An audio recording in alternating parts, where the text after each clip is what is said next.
A big loving welcome to our very own channel, Ammu&You, where I'm Ammu and I'm here to narrate lovely stories to you. Stories from far and wide, stories written by many authors. The popular ones, the less popular ones, the known ones, the unknown ones.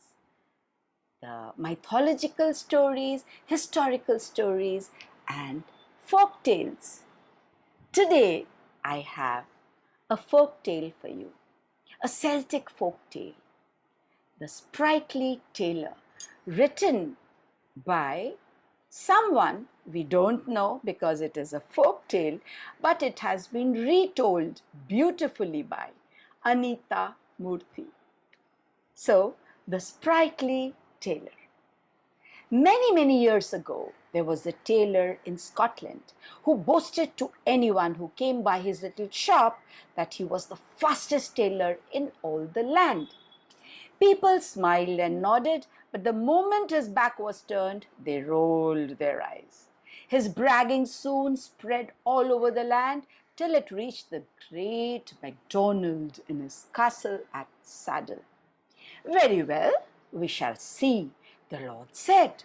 Get this tailor here, and let's see how much truth there is in his tall stories. Once the invitation came, the tailor began to boast even more. The great MacDonald of Saddle himself has summoned me. No other tailor in the land has been accorded such honor. The bragging grew intolerable, and people could not wait for his visit to be done with. Yet, as the day dawned and the tailor approached the grand castle, his insides quivered. Oh, if only I hadn't boasted so much! What if the Lord whips me instead and throws me into a dark dungeon for false claims? However, when he finally arrived late in the evening, sweaty and frightened, he was granted an audience immediately with the castle owner. In the grand hall, surrounded by his friends, the tailor found the Lord in a good mood, and that lifted his spirits at once. "And so everyone tells me that you are the fastest tailor in the land?" "I try my best, my lord," the tailor replied with a little bow.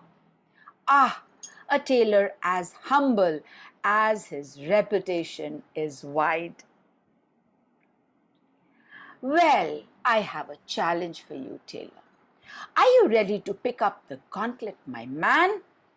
"Oh dear," thought the tailor. "What is this now?" But words failed him, and he nodded in mute misery. "Well done, well done!" The audience in the hall raised a loud cheer till the Lord silenced them with an upraised palm. "Here's the deal then, tailor. Stitch me a fine pair of trousers in one night. In one night, you will sit in the old, ruined and haunted church and stitch it. If you can do that, I will give you such a handsome reward that you will never have to raise a needle for the rest of your life. So are you ready?" The poor tailor almost collapsed. Forget about stitching. One night at the ruined and haunted church? He wouldn't see the light of the day if he spent 1 minute there. He would be as dead as the doorpost. But what could he do now? There was no escape. He swallowed and whispered in a hoarse voice, "Can I measure you now for the trousers?" The Lord threw back his head and gave a great shout of laughter, which his men joined in. "I like your spirit, tailor," he chortled. "Come on now and measure me up." So the tailor took his measurements. "Now off you go, and if I see you in the morning with a finished pair of trousers, I will be the happiest person in the world to hand you your reward." The Lord clapped his hands, and a lad appeared with a bolt of fine cloth under his arm. The tailor took the cloth with shaking hands and bowed his way out to the castle. The lad accompanied him till the great gates of the castle and then bid him farewell. It was twilight, and 1 or 2 stars were out in the purpling sky. The wind wailed around. The stark trees and the spooky silhouette of the old church stood out in the distance against the horizon. The tailor sighed. The sooner he started, the better his chances were. He quickly gobbled a meager meal of bread and cheese, washed it down with the last of his ale, and squaring his shoulders, set off in the direction of his destination. "I am the fastest tailor in the land," he repeated to himself, "and I will become so rich that I will never have to raise a needle again in my life." He soon reached the dilapidated church, and as he pushed the gates open, they creaked with such a terrible noise that he jumped a foot in the air. The tombstones looked cold and uninviting. A lone owl hooted in a melancholy tone, and bats suddenly swooped right over his head, startling him out of his wits. Swallowing hard, he repeated to himself, "I am the fastest tailor in the land, and I will become so rich that I will never have to raise a needle again in my life." That gave him the focus he needed, and he began setting about his work. He lit a candle, and by its light he selected a nice flat gravestone that would serve as his workbench. He set the candle down carefully, smoothed the cloth out, and began to mark out the measurements. The moon comes out from behind the clouds, lighting up the church and its environs in a pale, ghostly light.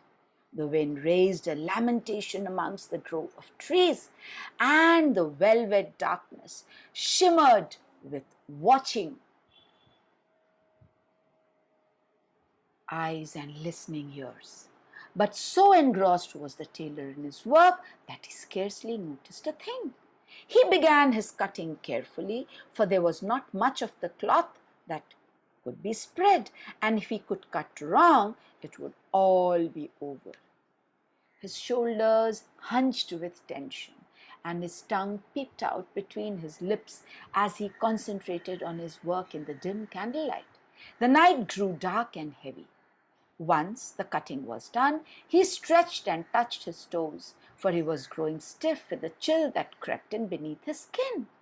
"I am the fastest tailor in the land," he repeated to himself, "and I will become so rich that I will never have to raise a needle again in my life." Then began the stitching. There were seams and hems and pockets and straps, and the tailor peered closely as he pushed his needle in and out, his wrist working as fast as it could move. The stitches had to be close and small, for the trousers were for the noblest of all noblemen, and nothing but the best would do. A sudden scream shattered the silence. The tailor jumped, his heart pounding like a freight train, hammering its way down the tracks. He looked around, his mouth dry and hands trembling. "How I wish I had saved a bit of my ale," he thought. "It's just the thing that would do me good right now." The candle threw but a pale ring of light, and beyond it the blackness seemed to bristle with beastly things. "I am the fastest tailor in the land," the tailor swore, "and I will become so rich that I will never have to raise a needle again in my life." He wiped his hands dry and set to work again with a steely determination. Nothing would make him falter now. His needle flew in and out, and the trousers soon began to take shape. He rubbed his eyes wearily every now and then and massaged his sore shoulders, but would not take his eyes off at all from work. All at once, the earth began to tremble beneath him. Terror brushed him with its clammy fingers, but he would not stop. On and on went his needle, through the corner of his eye, though he could see the earth before him crack. His heart banged against his rib cage, but he held steady. What, the devil? Rising out of the earth? Oh my Lord! What horrible beast was emerging to devour him? His hands began to shake, but he didn't stop stitching. Something dark and awful poured out of the crevice, and finally he could make out the dim outline of a giant head with hollow eye sockets gleaming in the moonlight. A deep, evil voice which made a chill run down his spine and the hair on his body stand cackled. Do you see this great head of mine? The tailor grew cold with horror. Do you see this great head of mine? The voice thundered, making him quail. He took a deep breath and answered, I see that, but I'll sew this. He bent over the cloth, willing his hand to move faster and faster. He sensed, rather than saw, more of the horrible mass pouring out from the earth. The voice thundered again. Do you see this great neck of mine? I see that, but I'll sew this. The tailor's voice grew steadier, and the glint in his eye turned steely. The creature pushed itself some more out of the earth. Do you see this great chest of mine? It screamed in fury, its shoulders and chest now free and high. I see that, but I'll sew this. The tailor had entire seam and hem still to go. It was a race against time. Could he manage it? I am the fastest tailor in the land, he said to himself silently, and I will become so rich that I will never have to raise a needle again in my life. The creature's voice now rent the sky. It had its arms out now, giant arms, stretching and clutching the thin night air. Do you see these great arms of mine? It roared. I see them, but I'll sew this. The tailor could not be deterred now, as his needle flew faster and faster through the cloth. The night sky was filled with lightning. Shrieking and howling, the creature rose and rose, and with it rose the sense of panic in the tailor. He gritted his teeth as he stitched away, pulling thread after needle. The creature raised one giant leg and brought it down with a crash. Do you see this great leg of mine? The creature hissed, and foul-smelling vapors swirled around it, almost choking the tailor. I see that, but I'll sew this, the tailor whispered. His needle was going so fast that he could barely see it.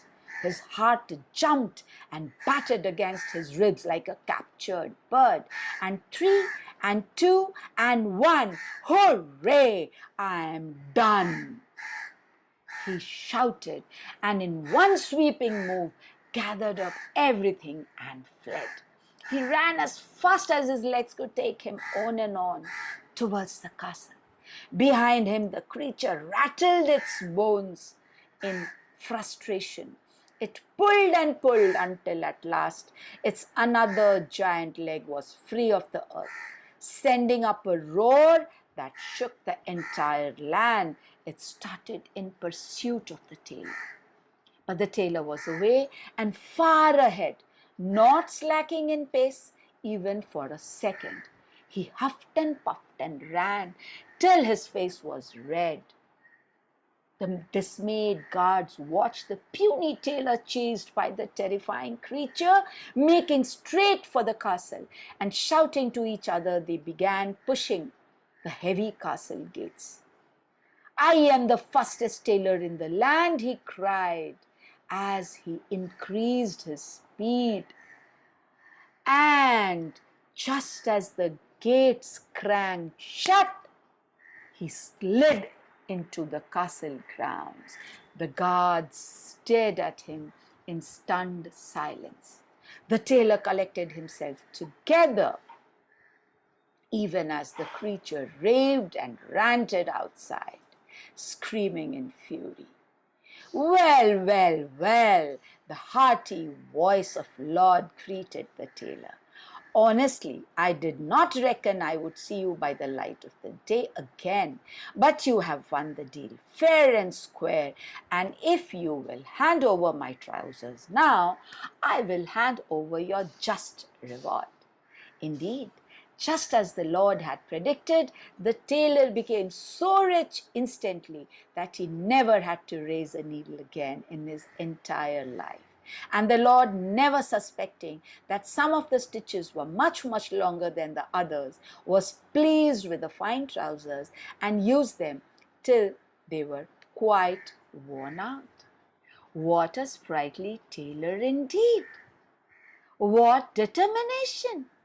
Children, if we have our spirits up and determination strongly placed, nothing is impossible. Right? Like the story? Like, share, subscribe, press the bell icon, and keep sending your comments to me about how you like my stories. Thank you so much for listening to the story, and wait for me till I come soon again with another one. Be good and always remember to be determined, just like the sprightly tailor.